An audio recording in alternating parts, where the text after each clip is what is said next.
Thank you so much to today's Patreon sponsor, Nick Caged. The support is really appreciated. Hello everyone, my name is AndrewAJT. So a couple weeks ago in my video I talked about does OSRS need a change of focus, and I mentioned the new quest, a Porcine of Interest, which is now out, which you're seeing here. So just to recap, I thought the idea of the quest was okay, but I didn't really agree with the reason why it was being made to help new players navigate the game, because I thought the early game was pretty much okay as it is. Even though this isn't a very self-explanatory game, because it's an old school game, I think the way it worked out and the way we learn to play it is also a good way for new players to learn it. But I am understanding of the other side of the argument to this, and I've actually thought of some solutions to the problem, which I will get into later. So today I want to go through the quest and review it and kind of pretend like I'm a new player and kind of see if this quest would be helpful to me. Of course, it's impossible to simulate because I can't unlearn what I know, but I'm going to try to view it from the mindset of a new player who doesn't know anything about Slayer, and it is a Slayer quest if you didn't know. It's a very easy, low-level, new player type quest, so let's go through the quest a little bit here and just see if I think this would actually be helpful if I was a new player. And after we do that, I want to give my thoughts on the broader topic of updates for new players in general. So one thing right off the bat that I like about this quest is you start it by reading a notice board, which is something I feel like I would do if I was a new player. I would be walking around, examining objects and reading stuff and looking for whatever information I can. So that was a cool change of pace. I don't like that you have to press yes to start the quest though. Like, even if you didn't want to do the quest now and this does start it automatically, it's not like there's a time limit. And if anything, it would be a good reference that the quest has already been started in your quest log, and it would be a reminder to maybe come back to it. So I didn't really see the point of that. New players are not going to know that there's no time limit. Like, you can start Cook's assistant and bring him the things 5 years later, and it will be no different. And if I was a new player, I probably wouldn't know that, so I would probably feel like I shouldn't start the quest unless I'm actually ready, whereas really there's no point, you might as well start it. That's a very minor complaint though, I can't really complain too much about that, it's really not a big deal. So, kind of going along with what I talked about in the Does OSRS Need a Change of Focus video, I like that this quest is actually using an existing NPC instead of creating entirely new NPCs for every element of the quest. I talked a lot in that video about how I think Jagex should focus on revamping older content, and this isn't quite doing that, but if they're going to make new content, I like that they're involving some older pieces of content and actually giving some new life to them, so I like what they did with this. So the quest is very straightforward, as you would expect. You can complete it in about 5 to 10 minutes without even really trying to go quickly. I like that it teaches you about the special Slayer items, like in this case you need the goggles to fight the Slayer monster without taking extra damage. That's probably a good way to introduce you to the concept of that.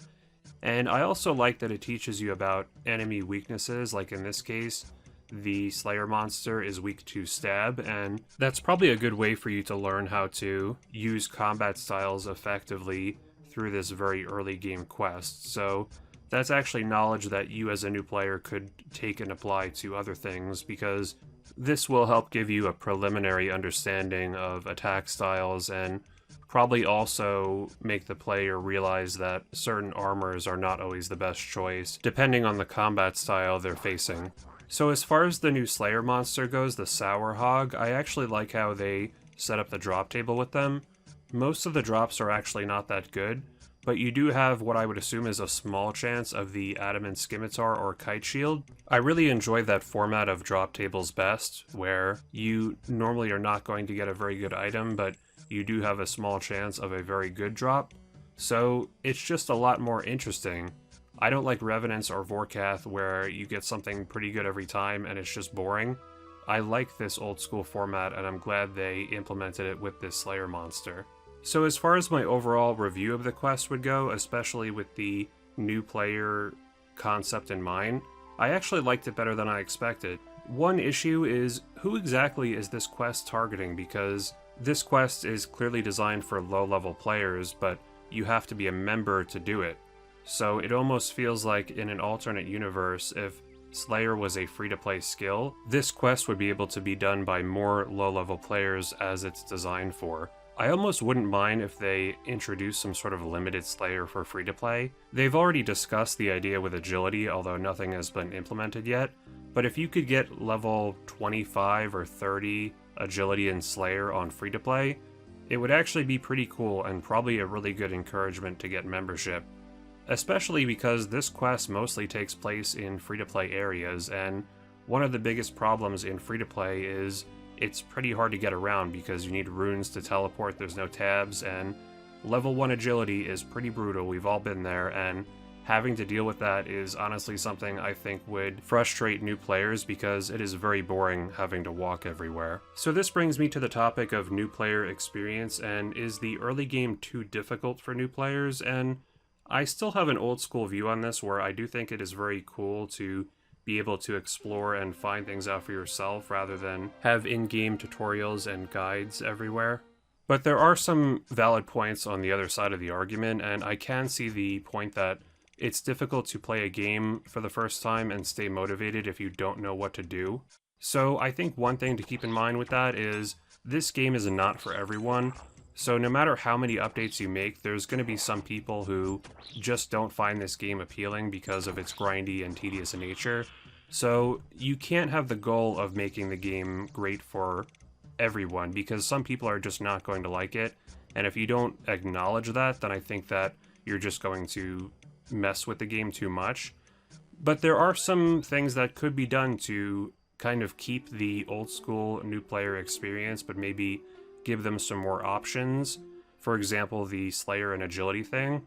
Honestly, I don't think that's too radical of a change because you're not really adding new stuff, you're just kind of giving free-to-play players more options, which is something I think is a problem in free-to-play. It's very limited, and it's really not a good trial for the game because it's nostalgic to play free-to-play, but honestly the player experience is much worse than pay-to-play. Keep in mind that the nostalgia factor is a non-factor for new players, and I know there's probably going to be some free-to-play purists who don't want anything changed about it because maybe they have an account where they're going for like 100% completion with all the free-to-play content, but personally I think this would be a good change to introduce some members content.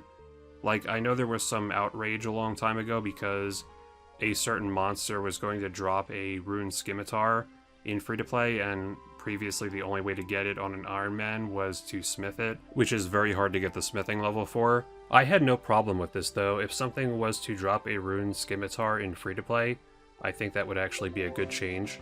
So really that's my proposed solution here is I don't want too much new content added to free-to-play. I say just give the free-to-players some existing content from members to give them more of a trial of it, because many new players are free-to-play, and that will encourage them to stick around and get members and play for longer. You would only need some very small new content to actually implement this, like making the quest free-to-play and maybe adding a very basic agility course to the Lumbridge area. And there's already plenty of monsters in free-to-play that could be Slayer monsters, like hobgoblins or lesser demons. This is a very interesting topic. It's very hard to take a stand on one side of it. There's definitely a gray area here. I think most would agree that there could be some small improvements to the new player experience. It's really a question of how far do you want to go with them, and how do you actually implement it without ruining the old school tradition of the new player experience.